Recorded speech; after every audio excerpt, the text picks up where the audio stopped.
Hello everyone.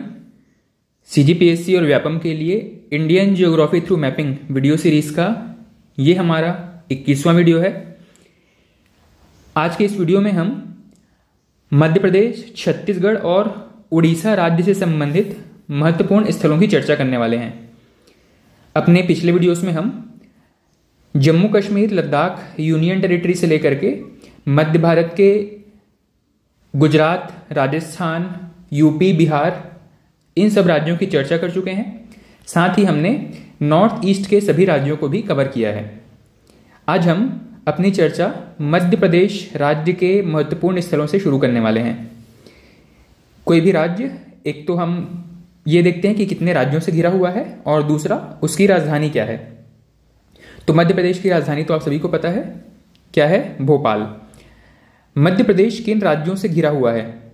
वैसे आप अगर भारत का मैप देखे होंगे, कई बार देखे होंगे, तो आपको एक बेसिक आइडिया है कि मध्य प्रदेश किन राज्यों से सीमा साझा करता है।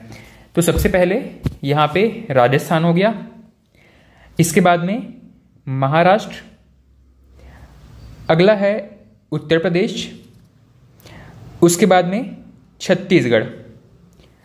इसके अलावा यह छोटी सी सीमा साझा करता है गुजरात राज्य के भी साथ में। ठीक, तो इतने राज्यों के साथ मध्य प्रदेश की सीमा लगती है।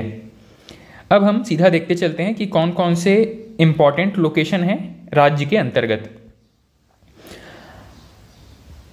पूर्वी मध्य प्रदेश से हम शुरू करते हैं और पूर्वी क्षेत्र में सबसे पहले एक लोकेशन आपको दिखाई दे रहा है, इसका नाम है सिंगरौली।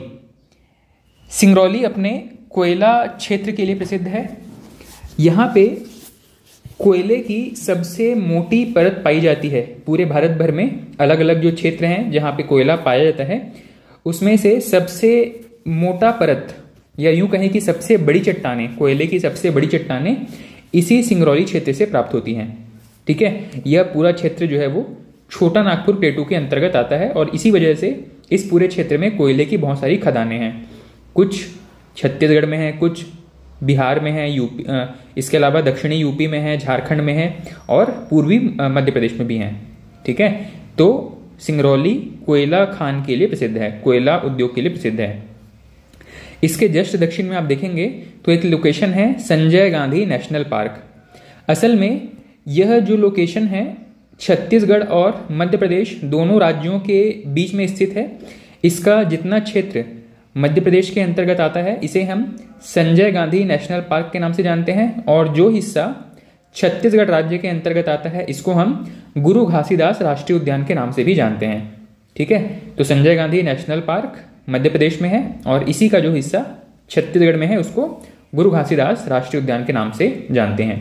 ठीक है, मतलब राज्य के विभाजन के साथ में इस नेशनल पार्क का भी विभाजन हो गया था। अगला है बांधवगढ़। यह भी नेशनल पार्क के लिए प्रसिद्ध है, बांधवगढ़ नेशनल पार्क। उसके बाद दक्षिण की तरफ और चलेंगे तो अमरकंटक। अमरकंटक भी एक महत्वपूर्ण लोकेशन है, एक टूरिस्ट स्पॉट है। यहाँ से नर्मदा नदी का उद्गम होता है, आप सभी को पता है। और साथ ही ये जो अमरकंटक क्षेत्र है, इसी के ही पूर्व में, अमरकंटक के पूर्व की तरफ जो हिस्सा छत्तीसगढ़ के अंतर्गत आता है, यहाँ पर एक टाइगर रिजर्व भी स्थापित किया गया है। इसको हम छत्तीसगढ़ पढ़ते समय देखेंगे। ठीक है, तो अमरकंटक एक महत्वपूर्ण पर्यटन स्थल है, एक प्राकृतिक स्थल है। नर्मदा नदी का उद्गम यहीं से होता है। अगला है कान्हा। कान्हा भी राष्ट्रीय उद्यान है, कान्हा नेशनल पार्क। इसके बाद में खजुराहो। खजुराहो अपने स्थापत्य कला के लिए प्रसिद्ध है। यहाँ पे प्रसिद्ध जैन मंदिर और कंदरिया महादेव का मंदिर भी स्थित है। ठीक है, खजुराहो में एक तो जैन मंदिर है और एक कंदरिया महादेव का मंदिर भी है। इसके बाद में है पन्ना। पन्ना टाइगर रिजर्व के लिए प्रसिद्ध है, पन्ना नेशनल पार्क भी है और पन्ना जो है हीरा उद्योग के लिए प्रसिद्ध है। हीरे की बहुत सारी खान है पन्ना क्षेत्र में। ठीक है, तो पन्ना याद रखेंगे, हीरा नेशनल पार्क और टाइगर रिजर्व। इसके बाद में है कटनी। कटनी एक रेलवे जंक्शन है। रेलवे जंक्शन का मतलब होता है जहां पे चारों दिशाओं में आने जाने के लिए मार्ग उपलब्ध हों। ठीक है, तो कटनी एक रेलवे जंक्शन है। बांधवगढ़ नेशनल पार्क के बारे में पढ़ चुके हैं। उसके बाद में है जबलपुर।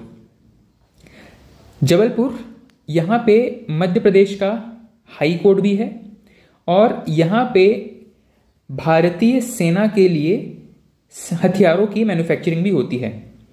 जो भी डिज़ाइन DRDO या अन्य संस्थाओं के द्वारा प्रोवाइड किया जाता है उसके बेस पर मैन्युफैक्चरिंग कहाँ पे होती है? जबलपुर में। ठीक है, तो जबलपुर अपने हथियार उद्योग के लिए, मतलब ये हथियार जो है वो लीगल हैं। एक और लोकेशन हमने देखा था मुंगेर, बिहार में शायद मुंगेर क्षेत्र था, यहाँ पे अवैध तरीके से, इलीगल तरीके से हथियारों का निर्माण होता है।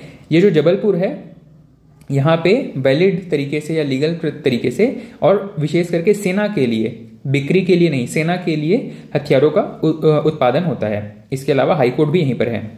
ठीक, अगला है दक्षिण की तरफ चलेंगे तो पेंच। पेंच एक नेशनल पार्क है। यह जो पेंच नेशनल पार्क है यह भी मध्य प्रदेश और महाराष्ट्र इन दोनों के बीच में स्थित है और दोनों के साथ इसमें सीमा साझा करता है। ठीक है, मतलब दोनों राज्यों में इसकी उपस्थिति भी है। इसीलिए आप पेंच नेशनल पार्क मध्य प्रदेश में भी पढ़ते हैं और महाराष्ट्र में भी पढ़ते हैं। ठीक, अगला है पंचमढ़ी। यह भी एक नेशनल पार्क है और इसको सतपुड़ा नेशनल पार्क के नाम से भी जाना जाता है। ठीक है, पंचमढ़ी कहाँ पर स्थित है, किस पर्वत श्रेणी पर स्थित है? तो यह सतपुड़ा पर्वत श्रेणी का ही हिस्सा है। ठीक, तो Pachmarhi national park Satpura national park के नाम से भी जाना जाता है। अगला है रायसेन। रायसेन यहाँ पे प्रसिद्ध भीमबेटका की गुफाएं हैं। रायसेन में इतिहास में जो हम पढ़ते हैं, पाषाण काल में शुरुआती जो गुफाएं थी जहाँ पे मानव ने निवास करना शुरू किया था, उसी में से ही रायसेन जिले के अंतर्गत भीमबेटका की गुफाएं भी हैं। और यहाँ पे महत्वपूर्ण ये है कि यहाँ से चित्रकला के प्रसिद्ध सबसे पहले साक्ष्य प्राप्त होते हैं। ठीक है, भित्ति चित्र के प्रसिद्ध और सबसे प्रथम फर्स्ट लेवल के चित्रकारी यहाँ से प्राप्त होते हैं। उस समय तो दीवारों पर ही और प्राकृतिक रंगों का प्रयोग करके ही चित्र बनाए जाते थे। यह प्रथम चित्रकारी का साक्ष्य कहाँ से मिलता है? भीमबेटका की गुफाओं से।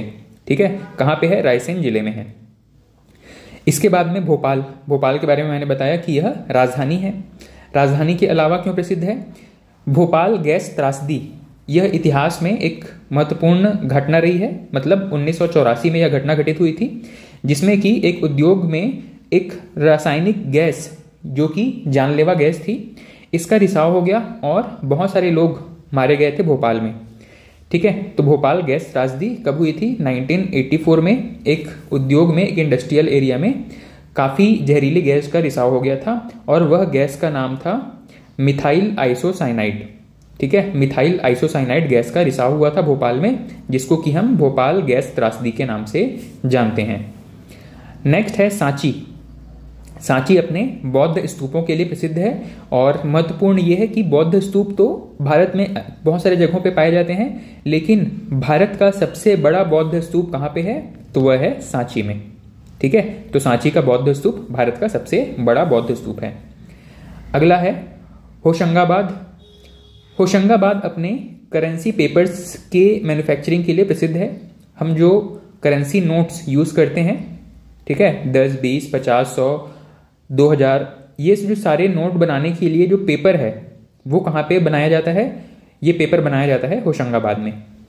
इसके अलावा है नेपानगर।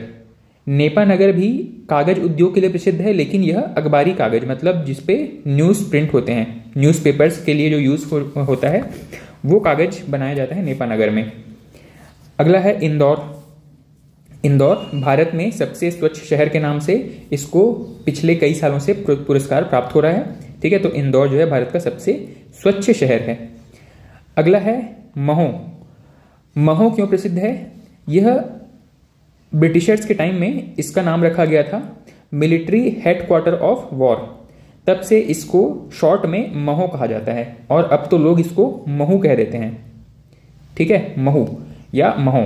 तो महू क्या है? इसका फुल फॉर्म क्या है? Military headquarter of war. ठीक है, ब्रिटिशर्स के टाइम पे यहाँ पे सेनाओं की तैनाती रहती थी। किसी इमरजेंसी के समय में अगर सेना भेजना हो तो ये हेडक्वार्टर के तौर पे कार्य करता था। अगला है उज्जैन। उज्जैन अपने पर्यटन के लिए, और पर्यटन भी धार्मिक पर्यटन के लिए प्रसिद्ध है। उज्जैन जो है क्षिप्रा नदी के तट पर बसा हुआ है और यहाँ पे भगवान महाकाल शिव जी का मंदिर है। ठीक है, उज्जैन जो है अपने महाकाल मंदिर के लिए प्रसिद्ध है।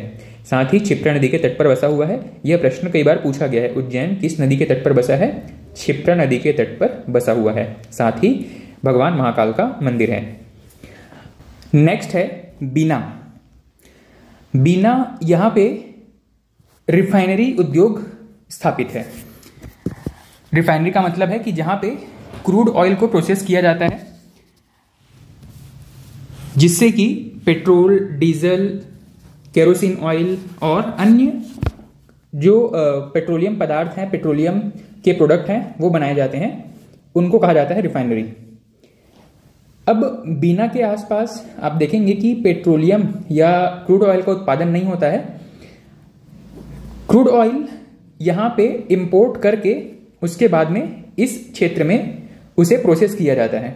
ठीक है, तो ध्यान रहेगा बीना में रिफाइनरी प्लांट स्थापित है। नेक्स्ट है ग्वालियर।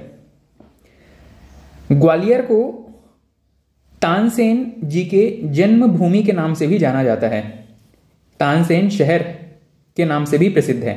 ठीक है, इसका मतलब क्या है कि तानसेन जी का जन्म ग्वालियर में ही हुआ था।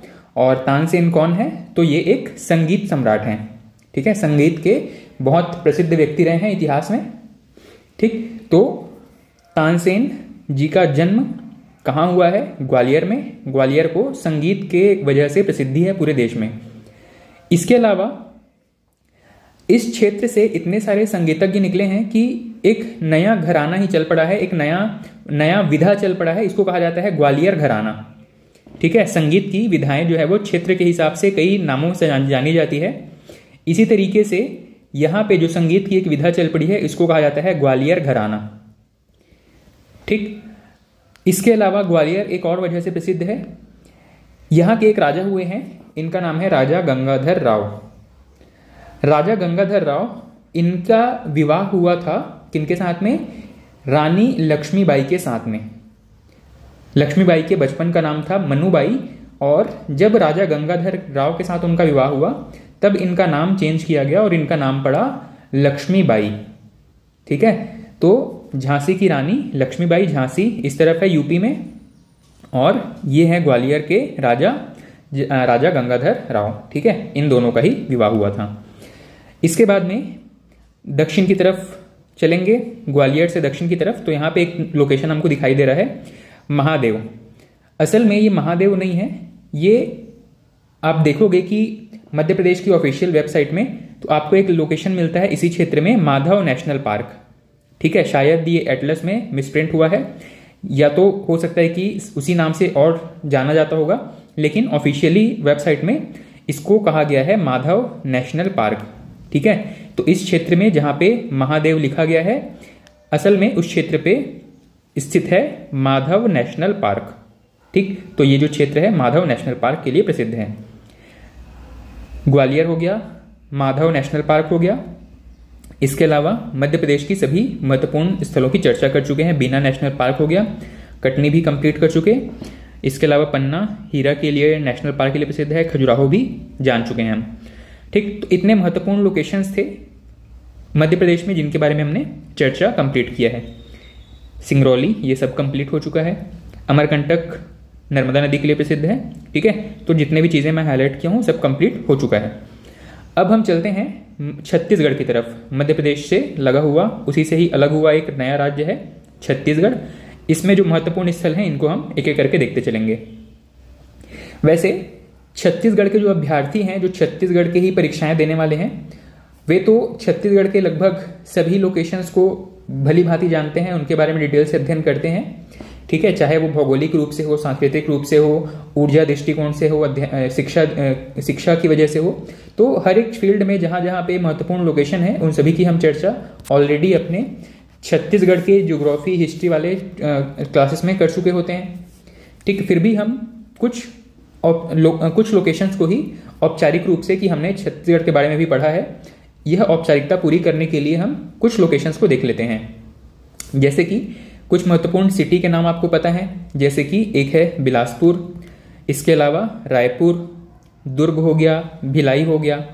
इसके अलावा उत्तर की तरफ हम देखेंगे तो अंबिकापुर, सूरजपुर, फिर कोरबा, कोरबा के अलावा जांजगीर चांपा, फिर कांकेर, कोंडागांव, नारायणपुर, बस्तर, दंतेवाड़ा, सुकमा, बीजापुर, ये सभी महत्वपूर्ण लोकेशन हैं छत्तीसगढ़ में।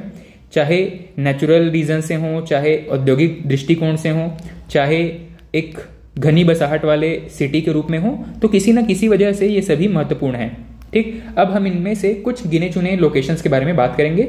जैसे कि सबसे उत्तर की तरफ से हम शुरू करेंगे।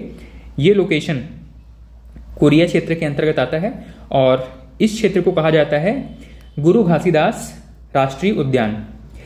ये जो पूरा क्षेत्र है, जब छत्तीसगढ़ मध्य प्रदेश अविभाजित थे तब कहा जाता था संजय गांधी नेशनल पार्क, लेकिन विभाजन के बाद छत्तीसगढ़ के हिस्से में जो नेशनल पार्क का हिस्सा आया है उसको हम कहते हैं गुरु घासीदास नेशनल पार्क। ठीक है, तो ये दोनों राज्यों में फैला हुआ है, इसको ध्यान रखेंगे। यहाँ पे एक्चुअली में छत्तीसगढ़ में लोकेटेड है गुरु घासीदास नेशनल पार्क। इसके दक्षिण की तरफ चलेंगे तो ये वाला क्षेत्र मैंने आपको चर्चा किया था कि अमरकंटक से लगा हुआ, अमरकंटक के पूर्व की तरफ छत्तीसगढ़ क्षेत्र में एक जो पर्यटन स्थल है इसको हम कहते हैं अमरकंटक अचानक मार या अचानक मार अमरकंटक टाइगर रिजर्व। ठीक, तो छत्तीसगढ़ में 3 टाइगर रिजर्व हैं और 3 नेशनल पार्क हैं, इस चीज को ध्यान रखिएगा। उसी में से एक नेशनल पार्क हमने देखा, गुरु घासीदास नेशनल पार्क। सेकंड एक टाइगर रिजर्व हम देख रहे हैं यहाँ पे, अचानक मार अमरकंटक टाइगर रिजर्व।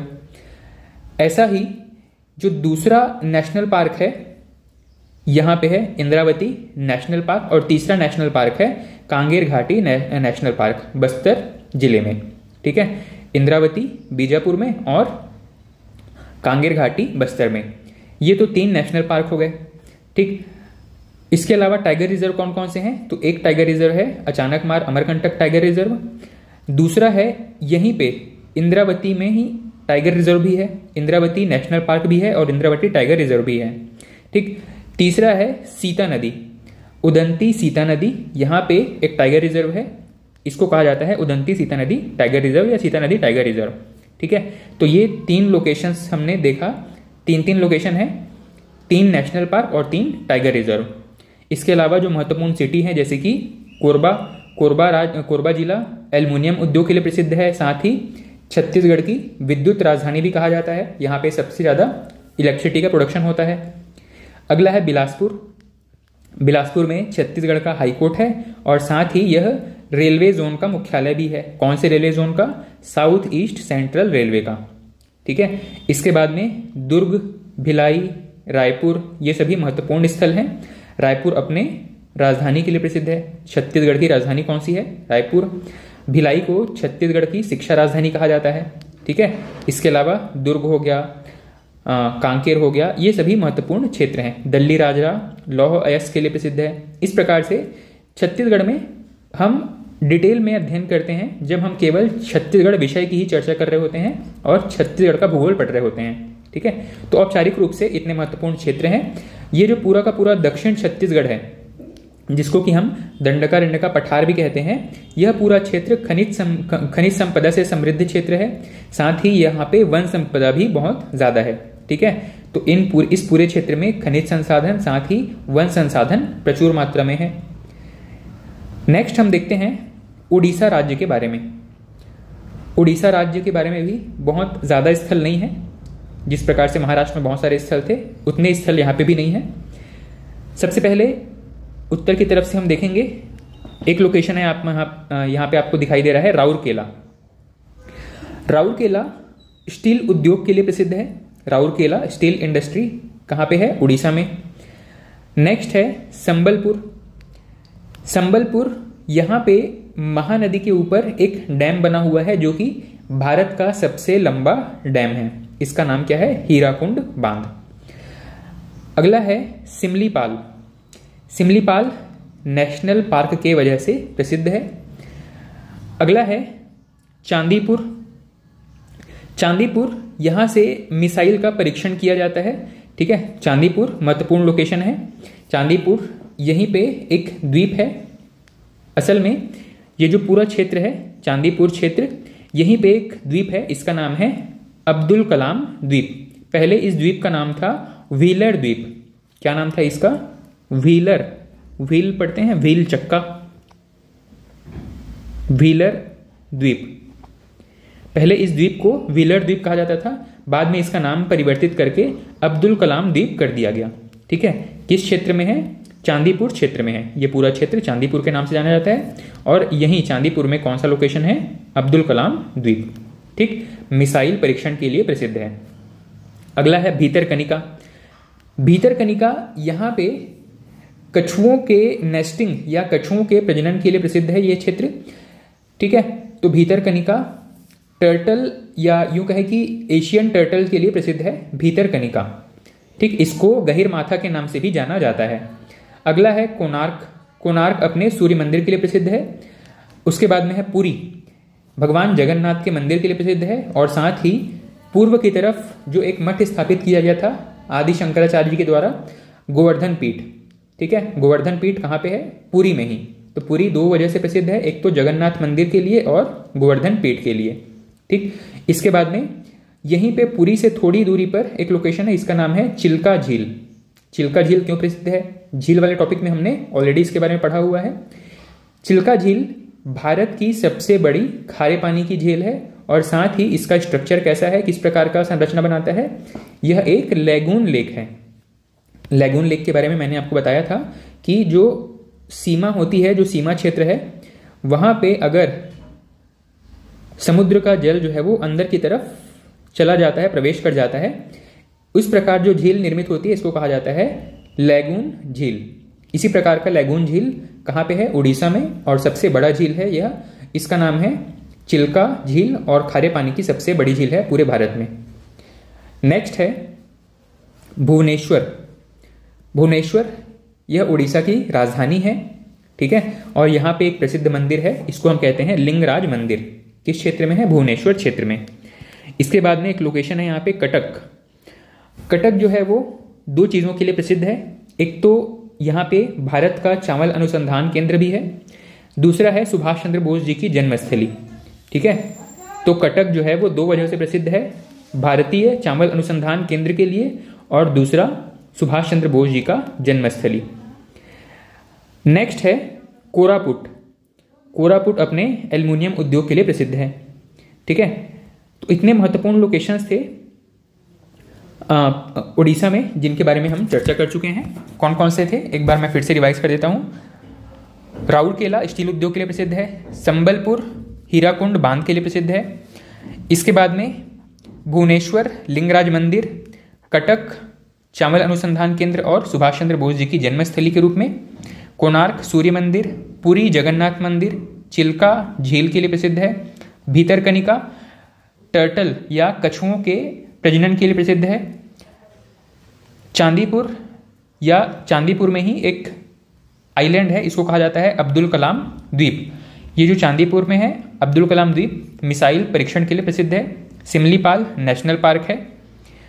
ठीक, तो इतने महत्वपूर्ण लोकेशंस थे उड़ीसा में और हमने आज के वीडियो में मध्य प्रदेश, छत्तीसगढ़ और उड़ीसा के लगभग बहुत सारे महत्वपूर्ण स्थलों की चर्चा की है जिनके बारे में एग्जाम में या तो पूछा गया है या तो पूछे जाने की संभावना होती है। ठीक, तो आज के इस वीडियो में इतना ही।